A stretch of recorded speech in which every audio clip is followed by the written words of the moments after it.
si rispettano gli impegni presi.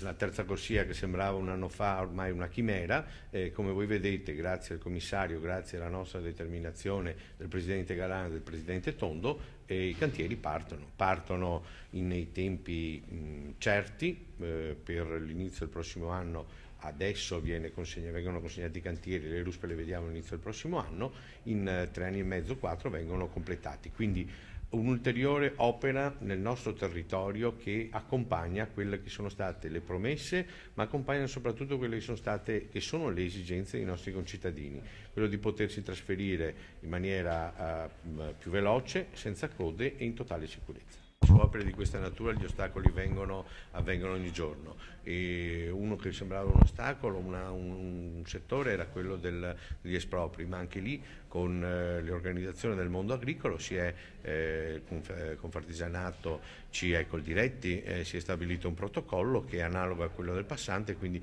da questo punto di vista non ci saranno più problemi.